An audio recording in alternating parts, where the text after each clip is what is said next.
Okay students, इस video में हम लोग डिस्कस करेंगे objective questions based on shear force diagram and bending moment diagram. Objective question की अगर मैं बात करूं तो बड़े शॉर्ट क्वेश्चन होते हैं, ठीक है। और कभी भी एग्जाम के अंदर आपको ऐसा प्रॉब्लम नहीं मिलेगा कि जो बहुत लेंथी कि आपको काफी कुछ सॉल्व करना हो। बड़ा छोटा ही प्रॉब्लम होगा, ट्रिकी होगा, ठीक है। और कुछ कॉन्सेप्ट थियोरेटिकल क्वेश्चन भी हो सकता है शियर फोर्स बेंडिंग मोमेंट पर, और न्यूमेरिकल टाइप भी क्वेश्चन बन सकता है आपके एग्जाम में। तो स्टार्ट करते हैं एक सिंपल सी प्रॉब्लम से, और उसी के साथ आपको एक नई तरह की प्रॉब्लम भी सीखने को मिल जाएगी जो आपको सब्जेक्टिव प्रॉब्लम्स में भी हेल्प करेगी। क्लियर? जैसे हम लोग देखते हैं एक बेंडिंग मूवमेंट वाली प्रॉब्लम को देख रहे हैं, जिसमें किसी बीम के ऊपर एक कॉन्सेंट्रेटेड मूवमेंट लगाया गया। बीम के ऊपर कॉन्सेंट्रेटेड मूवमेंट का मतलब क्या होता है? बीम के ऊपर एक ऐसा क्लॉकवाइज या एंटी क्लॉकवाइज मूवमेंट इंपोज किया गया हो। जैसे लेट अस सपोज मैं एक सिंपली सपोर्टेड बीम का केस कंसीडर कर रहा हूं। ये एक बीम मैं यहां पर ड्रॉ कर रहा हूं। This beam is simply supported. अभी मैं आपको कैंटिलीवर, सिंपली सपोर्टेड, सब तरह की प्रॉब्लम बताऊंगा, लेकिन इस वाले सेशन में ऑब्जेक्टिव रिलेटेड होंगे। और फिर नेक्स्ट सेशन वो होगा जो प्रीवियस वीडियो में मैंने आपको क्वेश्चंस दिखाए थे, सब्जेक्टिव क्वेश्चंस, उनका सॉल्यूशन करूंगा। लेकिन ये जो वीडियो होने वाली है purely based on the objective question of shear force diagram and bending moment diagram. Clear? तो बने रहे आपके एग्जाम में किस किस तरह के shear force diagram, bending moment diagram के क्वेश्चन आते हैं, मैं आपको बताने वाला हूं इस वीडियो में। Let us suppose this is a simply supported beam. A point movement is acting. Let us suppose M is that point movement. So first question arises: what will be the reaction A, and what will be the reaction at B? ठीक है? This is your A support. This is your B support. Let us suppose this is C. This distance we can say A, and this distance we can say B. मान लिया जाए ऐसा। तो reaction calculation में मैंने आपको सिखाया था, अभी आपको याद भी होगा कि रिएक्शन कैलकुलेट करते वक्त मैंने आप लोगों को सिखाया था कि रिएक्शन कंप्यूट करते हैं तो मूवमेंट के केस में आप क्या करते हैं? Net moment divide by span. जो भी आपका नेट मूवमेंट है बीम के ऊपर, और उसके डिवाइड में क्या करेंगे? स्पान को हम डिवाइड कर देंगे। तो this is the concept of reaction. अच्छा, रिएक्शन का ये कॉन्सेप्ट है, लेकिन आप जान ले इस बात को कि रिएक्शन का ये कॉन्सेप्ट आपको ध्यान रखना है कि आपका मूवमेंट किस डायरेक्शन में है। क्योंकि अगर आपका मूवमेंट क्लॉकवाइज डायरेक्शन में है तो लेफ्ट वाली रिएक्शन नेगेटिव और राइट वाली रिएक्शन पॉजिटिव हो जाती है। ठीक है? ये मैंने पिछली वीडियोस में बताया जिसमें रिएक्शन निकालना, कंप्यूट करना सिखाया था। क्लियर? आपको एक्सेस इंजीनियर्स के ऐप में ये वीडियो मिल जाएगा। ओके,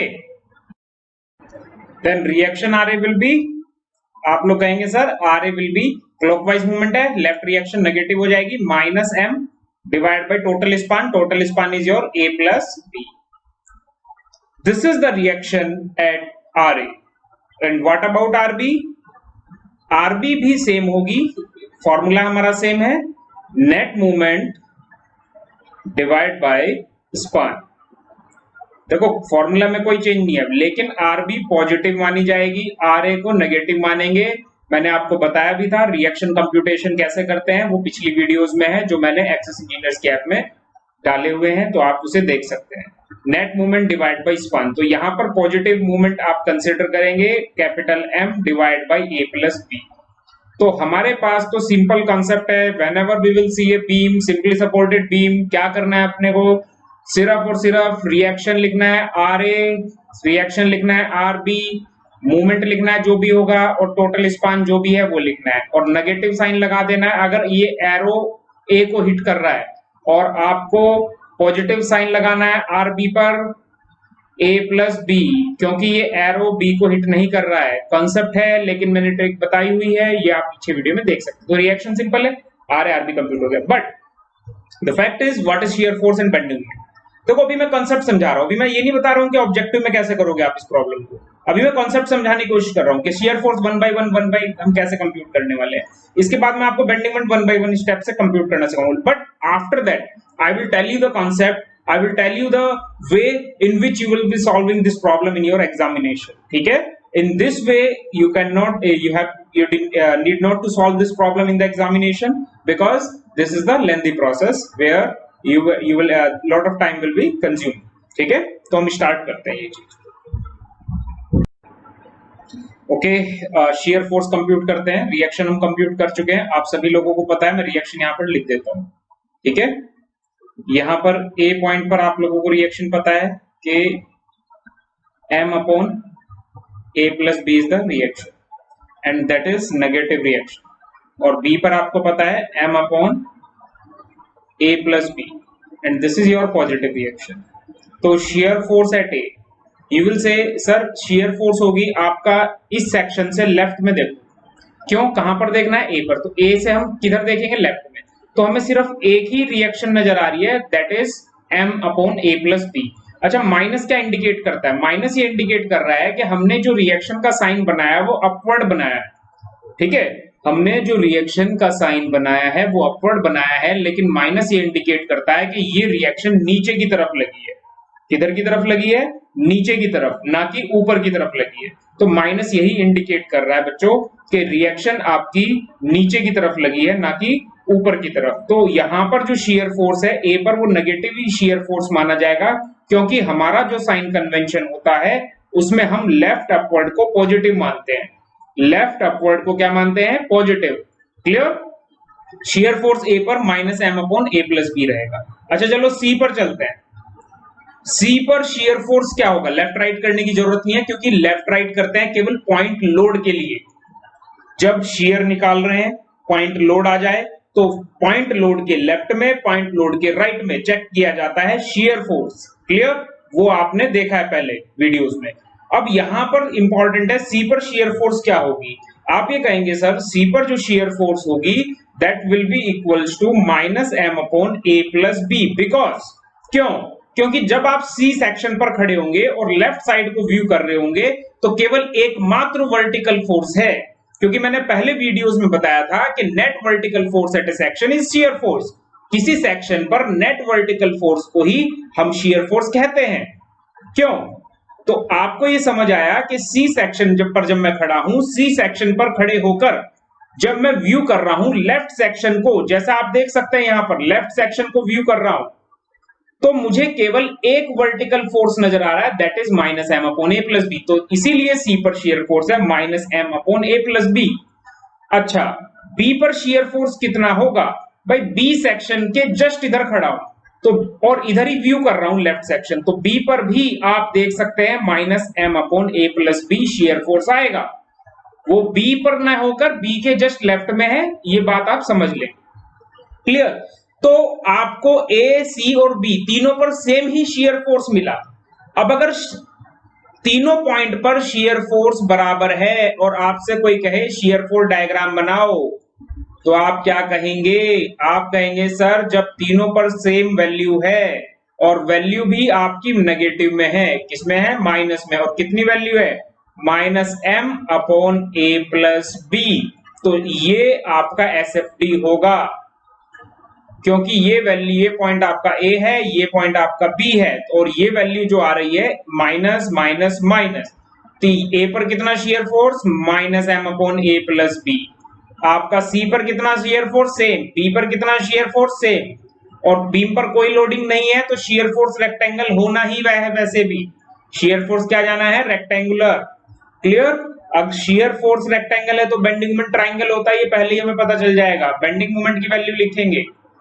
अच्छा बेंडिंग मोमेंट लिखने के लिए सबसे पहले शेयर लिखो m upon a plus B. ये शेयर कौन से पॉइंट पर है, ये शेयर है a पॉइंट पर, इसकी a पॉइंट से ही कितनी दूरी है, आप कहेंगे 0, तो मल्टीप्लाई कर दो 0 से, तो आंसर कितना आया, 0। आंसर कितना आया, 0। तो इसका मतलब a पॉइंट पर बेंडिंग मोमेंट क्या होगा, 0। कहने की बात थी क्या, क्योंकि a हिंज सपोर्ट है, किनारे पर है और उस पर कोई एक्सटर्नल मूवमेंट नहीं लगा है, तो A पर बेंडिंग मोमेंट तो 0 ही होना था। क्लियर? अब हम चलते हैं C पॉइंट पर। अब बच्चों मुझे बताओ C पॉइंट पर लेफ्ट राइट करें क्या, बिल्कुल करना होगा आपको C पॉइंट पर लेफ्ट राइट। जब बीम के ऊपर एक पॉइंट मूवमेंट लगा हो, जब बीम के ऊपर एक पॉइंट मूवमेंट लगा हो और मूवमेंट की इक्वेशन लिखनी हो, तो उस पॉइंट के लेफ्ट में और राइट में बेंडिंग मूवमेंट को चेक किया जाएगा जिस पॉइंट पर वह पॉइंट मूवमेंट लगा है। जैसे ये सेक्शन सी है, सी पर पॉइंट मूवमेंट लगा है, तो सी के लेफ्ट में भी, सी के राइट में भी आपको शियर फोर्स चेक करना है, सॉरी बेंडिंग मूवमेंट चेक करना है। तो सी के जस्ट लेफ्ट क्या लिखना चाहिए? जस्ट लेफ्ट, मतलब नाम का लेफ्ट है बस, है तो सी पर ही। और इन द सेम वे सी के just right. Clear? Just left और जस्ट राइट में आपको बेंडिंग मोमेंट कैलकुलेट करना है, बेंडिंग मोमेंट कंप्यूट करना है बच्चों। मैं फिर से आपको ये बात बता देता हूं कि सी पर जब आप बेंडिंग मोमेंट कंप्यूट करोगे तो सबसे पहले सी पर शियर फोर्स की इक्वेशन लिखो, minus M upon A plus B, this is the shear force equation at point C. लिख दिया? बिल्कुल।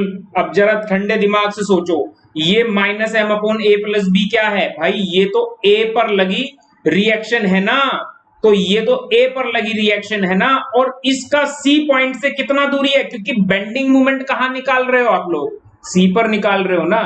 क्यों सी पर निकाल रहे हो? और जो लोड आपने लिखा है, जो शियर फोर्स आपने लिखी है वो ए की है, तो ए और सी का बीच का डिस्टेंस कितना है? स्मॉल ए।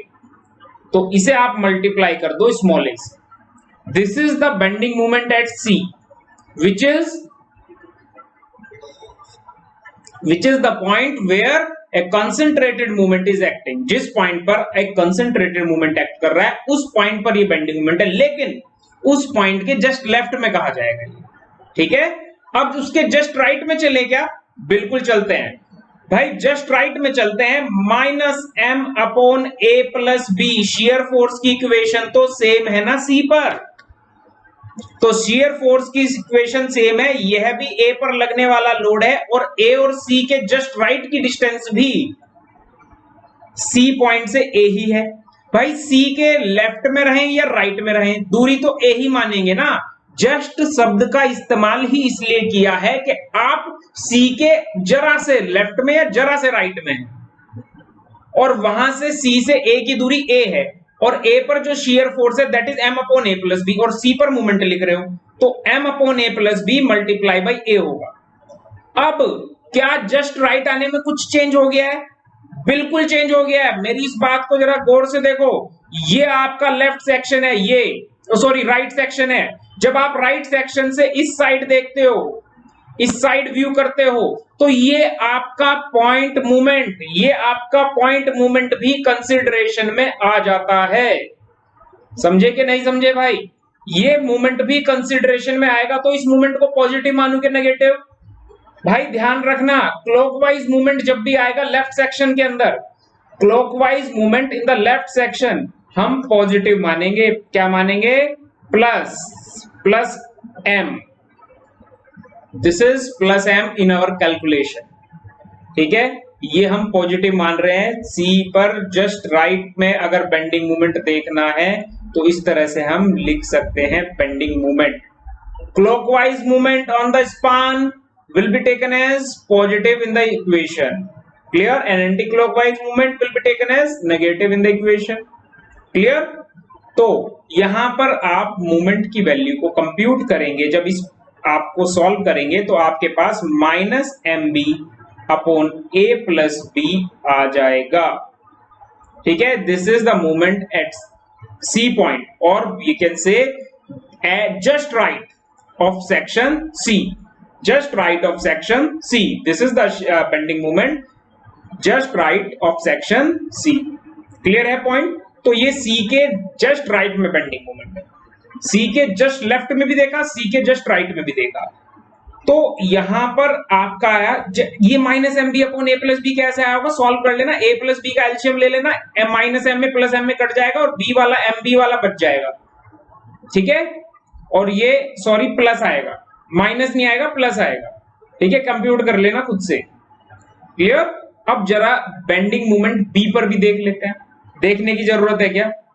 आप कहें सर ये बी सेक्शन है, ये बी सेक्शन है, इसके लेफ्ट में देखना चाहो चाहे राइट में देखना चाहो, बी तो किनारे का हिंज सपोर्ट है ना, और कोई बाहरी मूवमेंट इस पर लगा नहीं है, तो बी पॉइंट पर कितना बेंडिंग मूवमेंट होगा? 0। तो बी पॉइंट पर मैं बिना सोचे समझे क्या मूवमेंट लिख दे रहा हूं? 0 मूवमेंट लिख दे रहा हूं। जरा मैं बी का मूवमेंट इस साइड लिख लेता हूं। बी पर मूवमेंट क्या आ रहा है? 0। ठीक है, आना ही है। ए पर भी देखा था आपने 0, बी पर भी 0 ही आना है। अगर कंप्यूट करना चाहते हो बी सेक्शन पर खड़े हो जाना, minus M upon A plus B multiply by total distance A plus B से गुना करना, ए प्लस बी से ए प्लस बी कट जाएगा, माइनस एम बचेगा। फिर ये क्लॉकवाइज मूवमेंट प्लस का कंसीडर करोगे तो माइनस एम यहां से निकला और प्लस एम ये आपस में दोनों कट जाएंगे, कैलकुलेट कर लेना खुद से। और बी पॉइंट पर खड़े हो, लेफ्ट सेक्शन क्यों देखोगे, फिर राइट सेक्शन देखोगे, राइट सेक्शन पर देखने से पता चलेगा कि M upon A plus B into 0 और बी पर बेंडिंग मोमेंट 0 है। लेकिन इतना सब खिचड़ी में नहीं पड़ना, इतना दिमाग नहीं लगाना। भी क्या सोचना है, हिंज सपोर्ट है, किनारे पर है, तो बेंडिंग मोमेंट क्या होगा, 0। क्लियर? तो यही हमें चाहिए था। अब आते हैं बेंडिंग मोमेंट डायग्राम और इसके बाद चलते हैं अपनी ट्रिक्स की तरफ। ठीक है, क्योंकि ज्यादा इतना तामझाम एग्जाम में नहीं करना है कि किस पॉइंट पर क्या होता है। We have to take the sense of beam, हमें बीम का समझ लेना है और उस समझ की हेल्प से ही हमें एग्जाम के अंदर अपने ऑब्जेक्टिव्स को डिकोड करना है। क्लियर? तो अब ये एसएफडी बीएमडी का टॉपिक खत्म हो चुका है बच्चों, इसके ऑब्जेक्टिव्स मैं आपको कराने वाला हूं बहुत जल्द। तो ये टॉपिक आपका 2 वीडियो का और बचा है, इस वीडियो के बाद 2 वीडियो और आएंगी। नेक्स्ट सब्जेक्टिव की आएगी, उससे अगली फिर टिपिकल ऑब्जेक्टिव्स की आएगी और वीडियो और हो जाएगी। तो मैं जितने भी ऑब्जेक्टिव क्वेश्चंस हैं गुप्ता एंड गुप्ता के, आर एगोर के, जो मुझे अच्छे लगेंगे मैं आपके लिए वो सॉल्व करूंगा इससे। ठीक है, तो आगे बढ़ते हैं, बात कर लेते हैं बेंडिंग मोमेंट डायग्राम की। ठीक है बच्चों, अब जरा एक बात बताओ मुझे, ए पॉइंट पर कितना बेंडिंग मोमेंट है? आप कहेंगे सर ए पॉइंट पर तो 0 बेंडिंग मोमेंट है।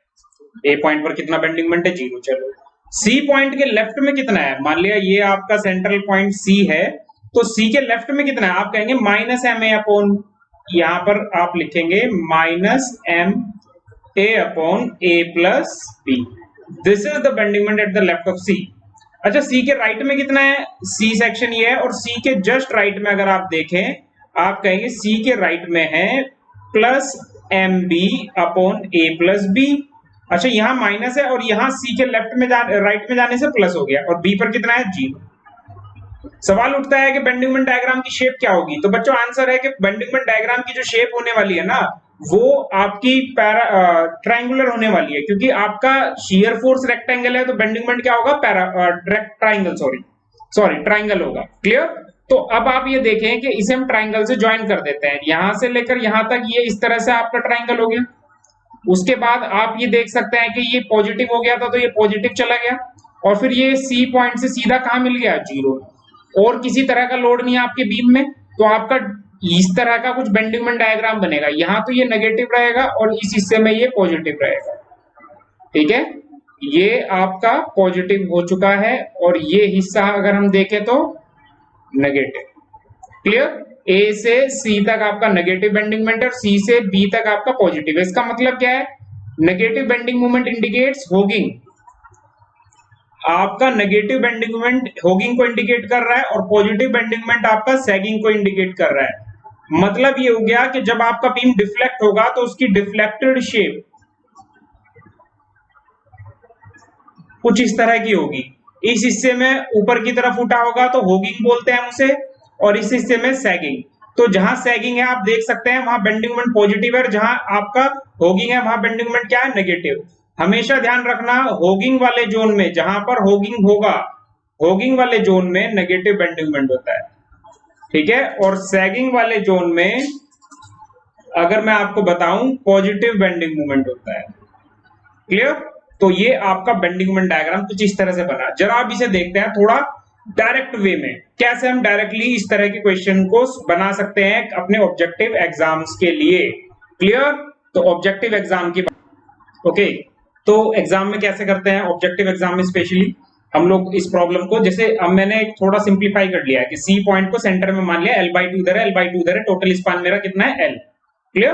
तो रिएक्शन ऑन ए बताने की जरूरत नहीं है, माइनस एम बाई एल, क्योंकि नेट मूवमेंट अपॉन स्पान होता है, तो माइनस एम बाई एल। और रिएक्शन एट बी आप कहेंगे सर सेम होती है, प्लस एम बाई एल, बस साइन चेंज हो जाता है, प्लस एम बाई एल हो जाता है। अब शियर फोर्स डायग्राम अगर बनाना है तो आप लोग क्या कहेंगे? सर शियर फोर्स डायग्राम बनाने के लिए आप ये देखो, यहां पर कितना शियर फोर्स है? Minus M by L. कितने किधर की डायरेक्शन दिखा रखी है? ऊपर, लेकिन माइनस साइन का मतलब क्या हुआ? नीचे। तो आपका shear force minus M by L नीचे चला गया। कितना नीचे गया? Minus M by L. बताओ पूरे बीम पर कोई वर्टिकल लोड है क्या? पूरे बीम पर कोई वर्टिकल लोड नजर आ रहा है क्या? There is no vertical load on the beam. Clear? तो हम क्या करेंगे फिर? वर्टिकल लोड बीम पर नहीं है तो हम सीधे चलेंगे। मूवमेंट आ गया सी पॉइंट पर, ये देखो ऊपर यहां पर मूवमेंट है ना, तो सी पॉइंट पर यहां पर है, तो क्या ये मूवमेंट कुछ कहेगा? शेयर फोर्स को कुछ नहीं कहेगा। ठीक है, डायरेक्ट सीधा चले जाना है आपको। मूवमेंट शेयर फोर्स को अफेक्ट नहीं करता है। क्लियर? तो स्ट्रेट। और बी पॉइंट पर फिर कितना शेयर है अपवर्ड डायरेक्शन में? m by L. तो ऊपर m बाई एल हम ऐसे ज्वाइन कर देंगे। तो this is your negative m by, अगर l लिखे तो माइनस m बाई एल। तो कंप्लीट स्पान पर आपका जो SFD है वह कांस्टेंट है, शेयर फोर्स डायग्राम आपका कांस्टेंट है। Now come to the bending moment. Bending moment कैसे बनेगा? आप कहें सर कि बेंडिंग मोमेंट को बनाने के लिए हम एक बात तो पहले से ही जानते हैं, ऑब्जेक्टिव के लिए बता रहा हूं, अब सब्जेक्टिव का कोई खेल नहीं है। ए पर 0 होने वाला है, बी पर 0 होने वाला है, क्योंकि दोनों हिंज सपोर्ट है और किनारे पर है। खास बात किनारे पर है। हिंज सपोर्ट अगर बीच में हो तो बेंडिंग मोमेंट 0 नहीं होता है। ठीक है, हो सकता है, नहीं हो सकता है, वो केसेस पर डिपेंड करता है, टाइप ऑफ लोडिंग क्या होगी उस पर डिपेंड करता है। लेकिन इन जनरल अगर हिंज सपोर्ट बीम के बीच में है, जैसे ओवरहैंग के केस में बीच में होता है, तो वहां बेंडिंग मोमेंट 0 नहीं होता है बच्चों, वहां बेंडिंग मोमेंट 0 नहीं होता है। तो इसका मतलब ये हुआ कि जब हिंज सपोर्ट किनारों पर होगा तभी वहां बेंडिंग मोमेंट 0 होगा। तो किनारों पर ए सपोर्ट पर, बी सपोर्ट पर 0। अब बात उठती है सी सपोर्ट पर। सी सपोर्ट पर बेंडिंग मोमेंट क्या होगा? क्लियर? थोड़े पिछले ही लेक्चर में बताया कि जो एरिया होता है SFD का, that is equal to bending moment value.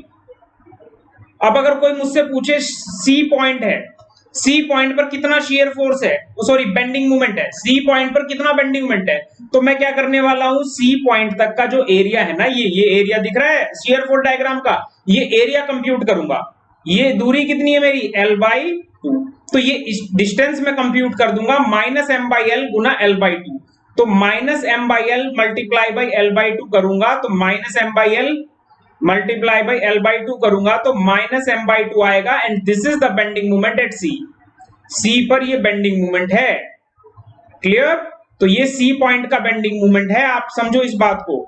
लेकिन सी पॉइंट से आगे बढ़ेंगे, लेकिन ये बताओ सी पॉइंट पर क्या लगा है? सी पॉइंट पर एक क्लॉकवाइज मूवमेंट लगा है। तो क्लॉकवाइज मूवमेंट की वजह से ध्यान रखना, आपको अपवर्ड राइज करना है। कहां राइज करना है? अपवर्ड, क्योंकि क्लॉकवाइज मूवमेंट को हम अपनी इक्वेशन में पॉजिटिव लिख रहे थे। लेफ्ट साइड के क्लॉकवाइज मूवमेंट को हम पॉजिटिव लिख रहे थे, तो इसलिए हमें कहां राइज करना है? अपवर्ड। कितना राइज करना है? m से। हम कितना नीचे हैं? Minus m by 2। हम कितना नीचे हैं? Minus m by 2। कितना राइज करना है टोटल? आप कहेंगे सर टोटल राइज जो हमें करना है माइनस m बाई 2 की पोजीशन से करना है, और टोटल राइज हमें करना है जितना मूवमेंट का मैग्नीट्यूड है। कितना मैग्नीट्यूड है? m। और m से जब हम राइज करेंगे तो आप बताएंगे सर हम पहुंच चुके हैं प्लस m बाई 2 पर, क्योंकि minus m by 2 plus m, तो कितना पहुंच गए? Plus m by 2। और फाइनली b पर क्या है? 0। तो देखो फिर फाइनली b पर 0। ठीक है, तो ये बेंडिंग मोमेंट है। तो ये डायरेक्ट बन जाते हैं, इनमें इक्वेशन लिखने की कोई जरूरत नहीं होती। Area of shear force compute करो, वहां से बेंडिंग मोमेंट की वैल्यू आ जाती है। लेकिन जहां पर आपका बेंडिंग मोमेंट आता है, मैं आपको एक पॉइंट बता दूं, जहां पर ये कॉन्सेंट्रेटेड मूवमेंट आ जाता है वहां पर एरिया ऑफ शेयर फोर्स में ये मूवमेंट जोड़ दो। भाई जैसे देखो, अब एक बार और कॉन्सेप्ट को जरा क्लियर करो। मैंने आपको लिखा था कि बेंडिंग मोमेंट की वैल्यू अगर आपको कंप्यूट करनी है, बेंडिंग मोमेंट वैल्यू क्या लिखा था? एरिया ऑफ SFD लिखा था। ठीक है, एरिया ऑफ SFD। अब इसमें एक और चीज ऐड कर लो, plus concentrated movement. Concentrated movement, bending moment value at a section, किसी सेक्शन पर, area of SFD up to that section, और concentrated movement on that section. भाई किसी भी सेक्शन पर बेंडिंग मोमेंट की वैल्यू निकालनी है तो एरिया ऑफ शियर फोर्स होगा प्लस कॉन्सेंट्रेटेड मूवमेंट होगा जो उस सेक्शन पर लगा है। अगर किसी सेक्शन पर कॉन्सेंट्रेटेड मूवमेंट नहीं लगा है तो उसकी वैल्यू ऑटोमेटिकली आप समझे 0 है। जैसे सपोज करो आपसे कहें कि यहां L/4 डिस्टेंस पर कितना बेंडिंग मूवमेंट होगा, चलो भाई, बेंडिंग मोमेंट की वैल्यू किसी सेक्शन पर निकालने का फॉर्मूला क्या है? Area of SFT up to that section, area of SFT up to that section plus concentrated movement. क्या बताओ, L/4 डिस्टेंस पर चले, L/4 पर कोई मूवमेंट है? नहीं है, तो इसका मतलब ये वाली टर्म तो क्या हो गई? जीरो। बचा क्या? Area of shear force up to that section, तो माइनस M/L गुना कितना डिस्टेंस पर वैल्यू देखनी है? L/4 डिस्टेंस पर, तो minus M/L into L/4, this is the area of SFT. भाई रेक्टेंगल का एरिया तो यही होगा ना इस वाले पोर्शन का, जो L/4 पर अगर कहा। लेकिन अगर इस सेक्शन पर कोई मूवमेंट होता कल की तारीख में, ठीक है, तो फिर हम उसे कंसीडर कर लेते। कॉन्सेंट्रेटेड मूवमेंट की खास बात बता दूं, आपको प्लस पॉजिटिव मानना है क्लॉकवाइज मूवमेंट, वो बात अलग है। क्लॉकवाइज मूवमेंट पॉजिटिव मान रहे हैं, लेकिन इसके कारण उत्पन्न हुआ बेंडिंग मूवमेंट नेगेटिव होता है, वो बात की बात है, कभी फिर डिस्कस करूंगा। क्लॉकवाइज मूवमेंट को क्या मानना है अपनी इक्वेशन में? पॉजिटिव, और एंटी क्लॉकवाइज मूवमेंट को क्या मानना है? नेगेटिव। लेकिन ये बात हो रही है लेफ्ट सेक्शन की, जितनी भी कंप्यूटेशन कर रहे हैं लेफ्ट साइड के सेक्शन से हम कंप्यूटेशन कर रहे हैं। मैं फिर से रिपीट कर रहा हूं, लेफ्ट साइड के सेक्शन से ये कंप्यूटेशन हो रही है। क्लियर? जो आपका पॉजिटिव मूवमेंट माना जा रहा है वो लेफ्ट सेक्शन की बात चल रही है। जब राइट सेक्शन की बात करेंगे तो मामला जरा उल्टा हो जाएगा। राइट हैंड सेक्शन में पॉजिटिव मूवमेंट आपका, राइट हैंड सेक्शन में अगर कंसीडर करें तो एंटी क्लॉकवाइज को पॉजिटिव मानते हैं और क्लॉकवाइज को नेगेटिव मानते हैं। समझ रहे हो बात को? अगर नहीं समझ आ रहे तो जितना प्रॉब्लम है उतना तो समझ ही लेते हैं, धीरे धीरे क्लियर हो जाएगा। ठीक है, धीरे धीरे क्लियर होगा। अभी फिलहाल के लिए डायग्राम देखो, आपका M/L था, M/L रेक्टेंगल बना, रेक्टेंगल के बाद ये ट्राइंगल बना, ये माइनस M/2 था, इस सेक्शन पर M मूवमेंट लगा था, तो जितना मूवमेंट का मैग्नीट्यूड है उतना ऊपर जाना था, उतना ऊपर चले गए, प्लस M/2। क्यों भाई? उतना ऊपर चले गए, और उसके बाद आपका ये वाला पॉइंट B से मिला दिया, क्योंकि B पर आपका जीरो बेंडिंग मूवमेंट था। क्लियर? तो ये एक प्रॉब्लम थी। अब इसके जैसा दूसरा प्रॉब्लम देखते हैं, क्योंकि अब इस तरह के ऑब्जेक्टिव हम बड़े आसानी से बनाना शुरू कर सकते हैं। ठीक है, सेकंड ऑब्जेक्टिव दिखा रहा हूं आपको। देखो, अगर कल को आपसे कह दे कि सर एक कॉन्सेंट्रेटेड मूवमेंट, जैसा कि इस पॉइंट इसमें लगा था, इस तरह से आपके पास सामने कोई प्रॉब्लम आ जाए कि एक मूवमेंट तो आपका एक सेक्शन पर लगा दिया 2m, एक मूवमेंट लगा दिया यहां पर m, क्लियर, एक मूवमेंट लगा दिया यहां 3m, तो ये आपका स्पान हो गया L/4, ये स्पान हो गया L/4, ये स्पान हो गया L/4, और ये स्पान भी हो गया हमारा L/4, तो टोटल हमारा L स्पान बन चुका है। अब ये A पॉइंट है, ये B पॉइंट है, ठीक है, ये C मान लेता हूं, ये D मान लेता हूं, ये E मान लेता हूं, तो रिएक्शन कितनी आएगी? RA। आप कहेंगे सर रिएक्शन कंप्यूट करने के लिए, बड़े ध्यान समझना, रिएक्शन कंप्यूट करने के लिए हमारा कॉन्सेप्ट है net movement, net moment divide by span. तो नेट मूवमेंट हमारा कितना है भाई? एक बात समझो, 2m कौन सी डायरेक्शन का है? ये डायरेक्शन है आपकी क्लॉकवाइज। m कौन सी डायरेक्शन का है? ये है आपका एंटी क्लॉकवाइज। और 3m कौन सी डायरेक्शन का है? ये भी है क्लॉकवाइज। तो नेट मूवमेंट अगर मैं इनमें से निकालूं तो मेरे पास ये तो सेम साइन वाले तो जुड़ जाएंगे, सेम डायरेक्शन वाले जुड़ जाएंगे, अपोजिट वाला घट जाएगा, 3 2 5 और 1 4m, और साइन वो बचेगा जो आपके ज्यादा वाले मूवमेंट है। जैसे आपके क्लॉकवाइज मूवमेंट ज्यादा हो रहा है भाई, टोटल अगर क्लॉकवाइज देखो तो कितना है? 5m, और एंटी क्लॉकवाइज देखो तो कितना है? m, तो ज्यादा कौन सा है? 5m, तो साइन वही आएगा, वही डायरेक्शन मानी जाएगी 4m। क्लियर? तो ये हमारा 4m क्या है? Net movement. ये क्या है हमारा? Net movement. अब यहां देखो, इस साइड देखो, RA नेट मूवमेंट कितना है? 4m डिवाइड बाई स्पान कितना है? L। और नेट डायरेक्शन क्या है? नेट मूवमेंट की डायरेक्शन क्या है? आप सोचो, नेट मूवमेंट की डायरेक्शन है ये 4m। एरो किसे हिट कर रहा है? ये RA की रिएक्शन को हिट कर रहा है। एरो RA की रिएक्शन को हिट कर रहा है, तो ये माइनस में जाएगा।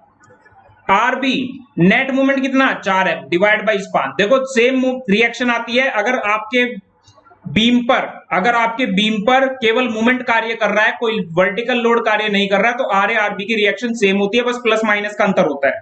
क्लियर? क्योंकि आपको पता है ना, RA plus RB should be equal to 0, क्योंकि कोई और वर्टिकल फोर्स है ही नहीं बीम पर। ठीक है, तो RA बराबर माइनस RB होगा ही, मतलब दोनों रिएक्शन अपोजिट साइन की होंगी। अगर RB 4m/L है तो RB की जगह 4m/L लिखोगे तो आपका RA ऑटोमेटिकली -4m/L आ जाएगा। समझ आया कुछ या नहीं आया रिएक्शन के बारे में? तो रिएक्शन तो हम कंप्यूट कर ही लिए हैं। तो अब हमारा मेन मोटिव है यहाँ पर शेयर फोर्स और बेंडिंग मोमेंट का। रिएक्शन कंप्यूटेशन के तो सेपरेट वीडियो में पढ़ा चुका हूं, ठीक है। तो रिएक्शन कंप्यूटेशन आप उन वीडियो से देख सकते हैं, वीडियो आपको एक्सेस इंजीनियर्स ऐप के अंदर मिलेंगे। तो यहां पर मैं बात करता हूं आर ए की, तो यहां पर आया -4m डिवाइड बाई एल, और यहां पर आया मेरा +4m divide by L. Shear force बनाना है बच्चों, क्या बनाना है? Shear force. शेयर फोर्स बनाने के लिए क्या कर सकते हैं हम लोग? भाई कितना शेयर है? -4m। चलो नीचे आ गए -4m, -4m, ठीक है। उसके बाद देखो सी तक जाए, सी पर क्या लगा है? सी पर देखो, सी पॉइंट पर क्या लगा है? एक मूवमेंट। ये मूवमेंट कुछ कहेगा मुझे? नहीं कहेगा, कुछ भी नहीं कहेगा, क्योंकि मूवमेंट जो कॉन्सेंट्रेटेड या पॉइंट मूवमेंट होता है वो शेयर फोर्स की शेप को प्रभावित नहीं करेगा, उसकी वैल्यू को जरूर कर देता है। जैसे यहां पर आपके पास 4m आ गया, फिर उसके बाद डी पर गए, डी पर कुछ हो सकता है? नहीं, डी पर भी एक पॉइंट मूवमेंट है। केवल वर्टिकल लोड आने पर ही, केवल वर्टिकल लोड आने पर ही शेयर फोर्स डायग्राम में सडन राइज या सडन फॉल होता है। डी पर भी कुछ नहीं। उसके बाद ई पर भी कुछ नहीं, और बी पर भी कोई आपका लोड कार्य नहीं कर रहा है, वर्टिकल लोड नहीं है। लेकिन बी पर आते ही एक वर्टिकल रिएक्शन है 4m/l की, वो ऊपर पहुंचा देगी। तो यहां पर भी कितना हो गया? 4m divide by L, sorry यहां पर और यहां पर दोनों जगह हमारे पास कितना है? एल स्पान है, एल स्पान है। तो ये पूरा शेयर हमारा नेगेटिव में चला गया, -4m/l, 4m/l, -4m/l। Clear? Negative shear force. ये ए पॉइंट है, ये सी पॉइंट, ये डी पॉइंट, ये ई पॉइंट, ये बी पॉइंट।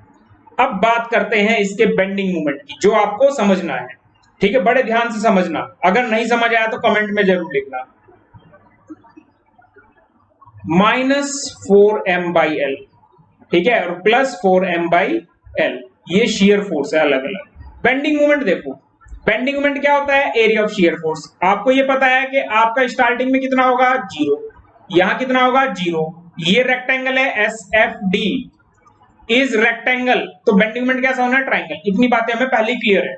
अब बची बात क्या? अब हमें ये देखना है कि इसके बेंडिंग मोमेंट की शेप कैसी होगी, इसके बेंडिंग मोमेंट की शेप कैसी होगी। तो यहां देखते हैं बच्चों, यहां पर देखो सी पॉइंट पर कितना बेंडिंग मोमेंट है। अगर कंप्यूट करना है तो सी पॉइंट तक शेयर फोर्स का एरिया कंप्यूट कर लो, -4m/l, और डिस्टेंस कितनी है? l/4।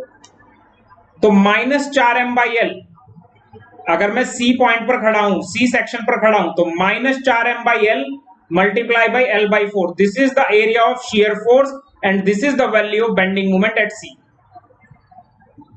क्लियर? तो सी तक का जो बेंडिंग मोमेंट है वो नेगेटिव में आ गया, -4m/l इंटू l/4, 4 से 4 कटा है, l से l कटा है, तो दिस वैल्यू इज -m। कितना वैल्यू आया है? -m। अब बताओ जरा सी पर कितना मूवमेंट है? आप कहेंगे सी पर पॉइंट मूवमेंट लगा है 2m, और डायरेक्शन क्या है इसकी? आप कहेंगे सर ये तो क्लॉकवाइज लगा है। तो क्लॉकवाइज लगा है तो आपका शेयर फोर्स डायग्राम कहां जाएगा? अपवर्ड। क्लॉकवाइज में सडन राइज होता है, क्लॉकवाइज मूवमेंट के कारण क्या होगा? Sudden rise. अच्छा कितना नेगेटिव में है? -m नेगेटिव में है। जरा देखो कितना नेगेटिव में है? -m। जब -m नेगेटिव में है तो 2m कितना ऊपर जाना है? और आप सोचो ना, कितना, जितना मूवमेंट का मैग्नीट्यूड होगा उतना ही ऊपर जाना है। मूवमेंट का मैग्नीट्यूड कितना है भाई? आप लोगों को बता रखा है, मूवमेंट का मैग्नीट्यूड है 2m, जो कि बीम पर लगा हुआ है। तो यहां नीचे कितने पर है? -m। कितना ऊपर जाना है? 2m। तो कितने पर पहुंच जाएंगे? +m। ठीक है। उसके बाद अगर मुझे चाहिए डी पर, कौन से पॉइंट पर चाहिए शेयर फोर्स? डी पर। यहां तक कितनी आ चुकी है? +m। अब ये एरिया और कंप्यूट करो, ये एरिया कितना है? डी तक का एरिया अगर मुझे चाहिए, ये डी सेक्शन मान लेता हूं, डी तक का शेयर फोर्स का एरिया कितना है? -4m/l, -4m/l into -4m/l into span कितना है सी से डी तक का? आप कहेंगे l/4। तो एरिया कितना हो जाएगा ये वाला? -4m/l into l/4। अगेन ये वैल्यू कितनी आएगी? 4 से 4 कटा, सॉरी l से l कटा, तो -m आएगा, -m। तो +m यहां पर है, यहां पर आते आते कितना हो जाएगा? -m, +m माइनस एम कितना हो जाएगा 0।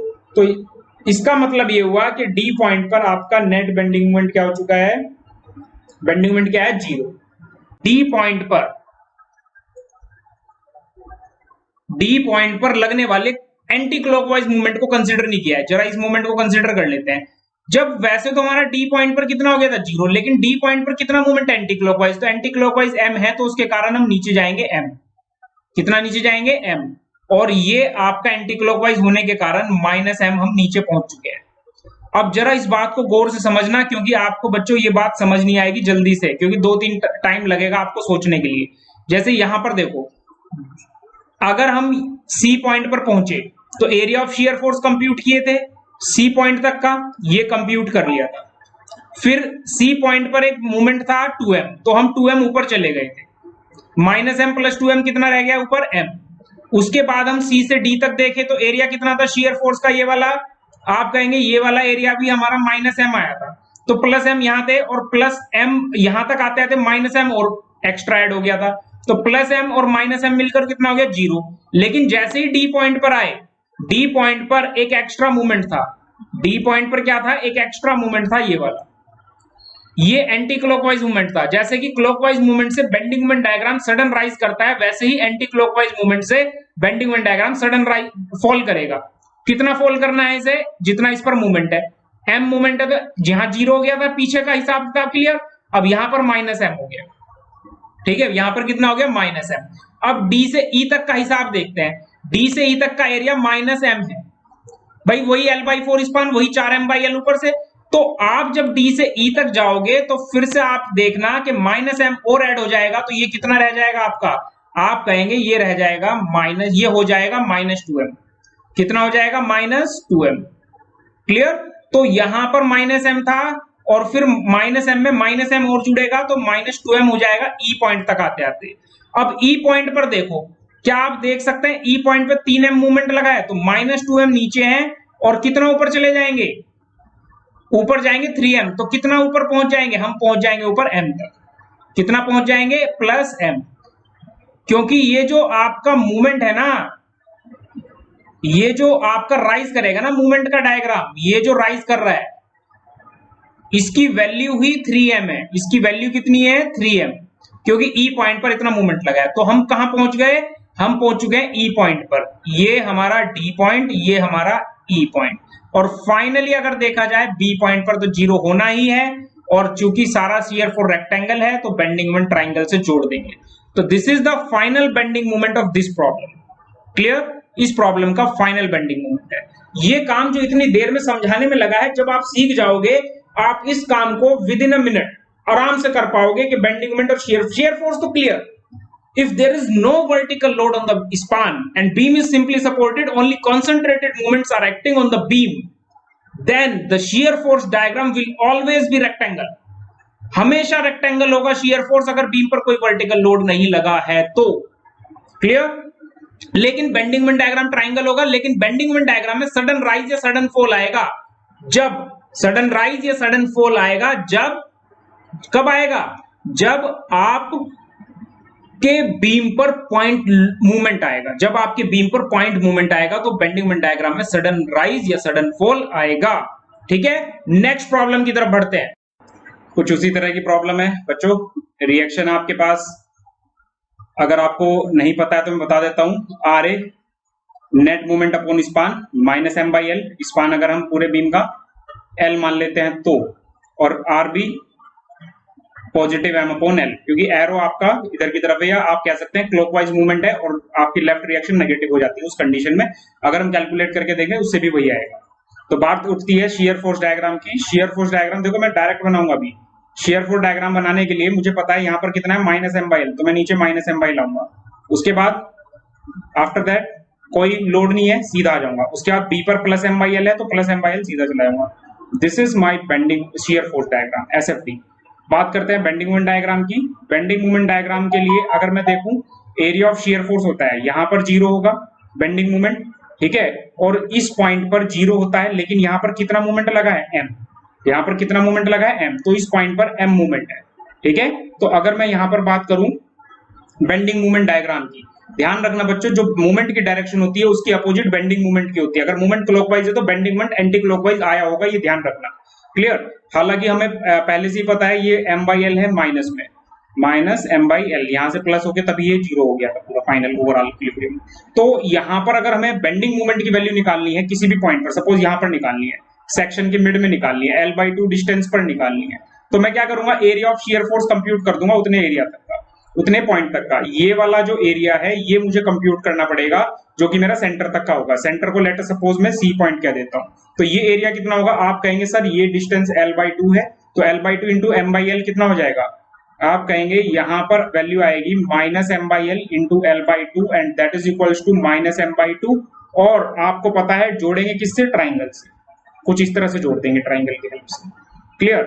इसके बाद अगर आपसे कोई पूछे कि बताओ जरा बी पर कितना बेंडिंग मोमेंट होगा, तो आप कहेंगे कि पूरे ट्राइंगल का एरिया कंसीडर करना पड़ेगा फिर तो।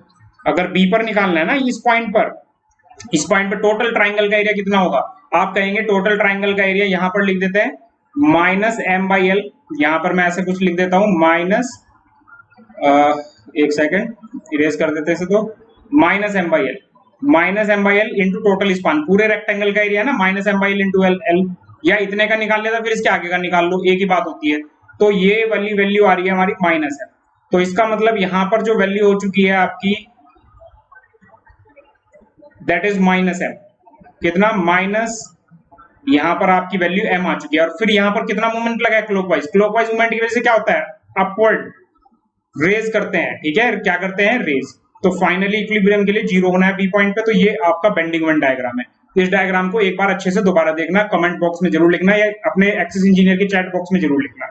अगली प्रॉब्लम देखो, अगर कोई मुझसे पूछे, देखो मैं ये प्रॉब्लम दिखा रहा हूं, जब आप एक्सपर्ट हो जाओगे, जब समझने लगोगे इन चीजों को, 2-4 बार प्रैक्टिस करोगे, अपनी बुक से क्वेश्चंस को प्रैक्टिस करोगे, तब आपको भी यही स्पीड मिल जाएगी करने के लिए। ठीक है, अब मैं ज्यादा सोचूंगा नहीं, तो नेट मूवमेंट कितना है, जीरो। नेट मूवमेंट कितना है इस पर, m इधर का है, net movement zero, net movement zero तो रिएक्शन जीरो जीरो, क्योंकि नेट मूवमेंट अपॉन स्पान, तो शियर फोर्स जीरो लाइन आएगा इसका शियर फोर्स डायग्राम, SFD इसका जीरो लाइन होगा इस वाली प्रॉब्लम का, क्योंकि नेट मूवमेंट इस पर क्या है, जीरो। क्लियर? अब इसके बाद इसका बेंडिंग मोमेंट पूछता है कोई, तो बेंडिंग मोमेंट आप देखो, जब शियर फोर्स जीरो है तो एरिया ऑफ बेंडिंग मोमेंट तो वैसे आपका जीरो ही हो गया, क्योंकि आपने देखा कि यहां पर शियर फोर्स क्या है, शियर फोर्स जीरो है। जब शियर फोर्स जीरो है तो bending area of shear force क्या हो गया, area of shear force zero हो गया। लेकिन आप देखें यहां तक तो जीरो है, लेकिन इस पॉइंट पर, जैसे ये सी मान लेते हैं, डी मान लेते हैं, ए ये बी, इस पॉइंट पर मूवमेंट लगा है आपका anti clockwise movement, negative movement, मतलब नीचे जाएंगे, माइनस एम नीचे जाएंगे, मतलब एंटी क्लॉकवाइज मूवमेंट को अगर मैं कंसीडर करूं, एंटी क्लॉकवाइज बेंडिंग मूवमेंट को मैं नेगेटिव मानता हूं, माइनस एम। उसके बाद सी से डी तक कोई मूवमेंट नहीं है, एज इट इज। उसके बाद एक क्लॉकवाइज मूवमेंट की वजह से हम अपवर्ड डायरेक्शन में रेज करेंगे, तो ये आपका सी पॉइंट हो गया, ये आपका डी पॉइंट हो गया, उसके बाद फिर से कोई मूवमेंट नहीं है, कोई एरिया ऑफ शियर फोर्स नहीं है, जीरो। तो this will be the bending moment diagram of that problem, this one. अच्छा, ये प्रॉब्लम खुद करो, यहां पर मैं m लगा देता हूं, ठीक है। तो ये प्रॉब्लम मैंने केवल मूवमेंट पे डिस्कस किया है। नेक्स्ट लेक्चर में मैं आपको कैंटिलीवर बीम पर मूवमेंट, लोड और सब कुछ मिक्सचर करके एक प्रॉब्लम्स कराऊंगा, ऐसी प्रॉब्लम्स कराऊंगा जिसमें मिक्सचर ऑब्जेक्टिव में भी आ सकता है। क्लियर? तो नेक्स्ट वीडियो में मिलते हैं।